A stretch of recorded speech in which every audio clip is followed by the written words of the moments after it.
উদ্যোগটা হতে হবে মানে ৩ ধরনের। একটা হচ্ছে মানে জরুরিভাবে মানে এক্ষুনি কি করা যায়। দ্বিতীয়টা মধ্যমেয়াদী, যেটা ২ থেকে ৩ বছর। আর তৃতীয়টি হচ্ছে দীর্ঘমেয়াদী ৫ থেকে ৮ বছর বা এখন তো ৫ থেকে বেসরকারি ৭। খাতকে এই জ্বালানি আমদানির ক্ষেত্রে তো মানে তাদেরকে যুক্ত করা হচ্ছে। এটা তো একটা এই মুহূর্তের একটি না, না, পদক্ষেপ। আমি এই কথাই বলছি। ধরুন এলএনজি আমদানিতে আপনি বেসরকারি খাতকে যুক্ত করলেন।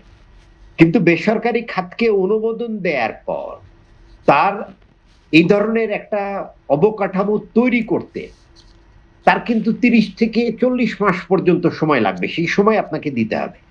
এখন অন্তর্বর্তীকালীন সময়ে কি করতে পারেন? আপনি মানে রাস্তায় যে গাড়ি চলছে সিএনজিতে, সেখানে ৫% গ্যাস ব্যবহার হচ্ছে। আপনি এটা ফেজ আউট করেন না। এটা ১ বছর সময় বেঁধে দেন। দিয়ে বলেন যে সিএনজি দেয়া যাবে না গাড়িতে। এটাকে অটো গ্যাস দিয়ে রিপ্লেস করেন এলপিজি দিয়ে। এই গ্যাসটা আপনি ইন্ডাস্ট্রিতে দেন। কারণ এখন ইন্ডাস্ট্রিতে গ্যাস লাগবে। ইন্ডাস্ট্রিতে মানে ক্যাপটিভ এবং প্রসেস মিলে প্রায় ১৭০০-১৬০০ মতন ১৬০০ মিলিয়ন ঘনফুট গ্যাস দরকার। এখন কিন্তু দেয়া হচ্ছে ৮৫০ থেকে ৯০০। সো শিল্পগুলোর কিন্তু এমনিতেই মানে ২৫ থেকে ৩০% উৎপাদন কম করছে। যেমন টেক্সটাইল মিলস সবচেয়ে বড় সমস্যায় আছে। কারণ তারা মানে খুব প্রাইস সেনসিটিভ। এই যে জ্বালানির দাম বেড়ে যাওয়ার কারণে তারা ক্যাপটিভ চালাতে না পারার কারণে বা এই ক্যাপটিভ পাওয়ার প্ল্যান্ট চালানোর জন্য গ্যাস না পাওয়ার কারণে অনেক ফ্যাক্টরি এখন বন্ধ আছে। কিন্তু ধরুন আরএমজি তৈরি পোশাক খাত, তারা কিন্তু ডিজেল চালিয়ে বা এলপিজি ব্যবহার করে তারা কিন্তু সাস্টেন করতে পারছে। আমি একটা উদাহরণ দিই এখানে। শিল্পগুলোর কি বিপাকে আছে।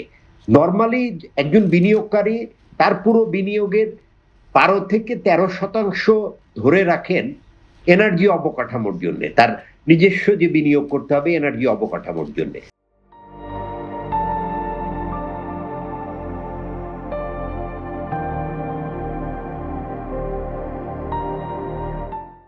ধরেন সিঙ্গেল সোর্স, আইদার উনি বিদ্যুৎ নেবেন অথবা গ্যাস নেবেন। কিন্তু এখন কি করতে হচ্ছে?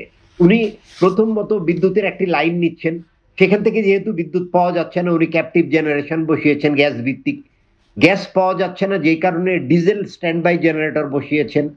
আচ্ছা, এটা পাওয়া যাচ্ছে না জন্য এখন নতুন করে ব্যাটারি স্টোরেজ চালু করছেন। ছাদে রুফটপ সোলার। বসিয়েছেন।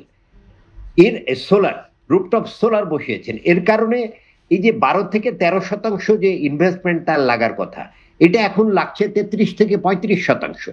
সো তার ইনভেস্টমেন্ট আগেই আমি হাই করে দিয়ে তাকে এই মানে বিশ্ববাজারে যে প্রতিযোগিতা সক্ষমতায় টিকে থাকার যে জায়গাটা, সেখান থেকে কিন্তু আমরা তাকে পিছিয়ে দিচ্ছি।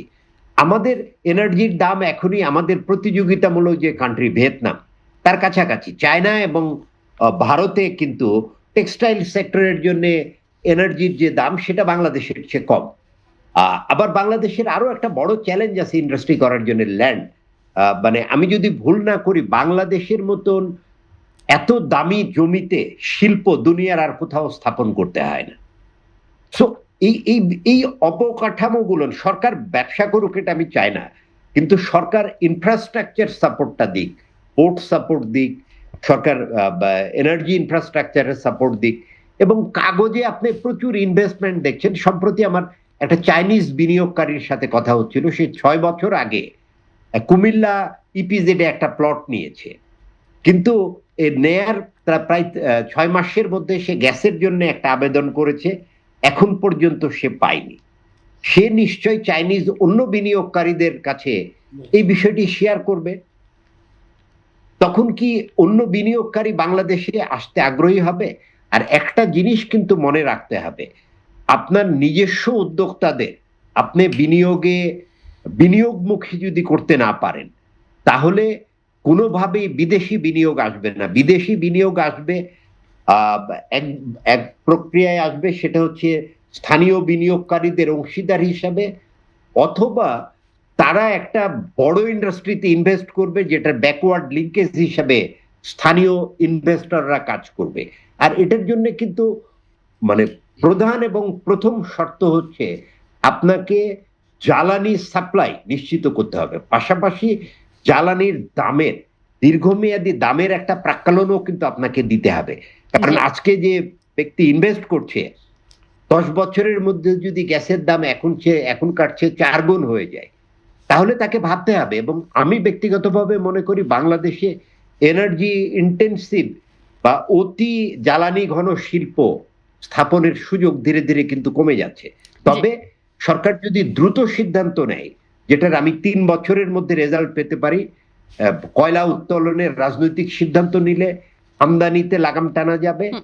প্লাস কয়লা দিয়ে নিজস্ব বিদ্যুৎ উৎপাদন করা গেলে নিজস্ব কয়লা দিয়ে হুম। সেখানে উৎপাদন খরচ কমবে, আর বিদ্যুৎ উৎপাদনে যে গ্যাস ব্যবহার করা হচ্ছে সেইটা স্টপ গ্যাপ সলিউশন হিসেবে শিল্পে দেয়া যেতে পারে।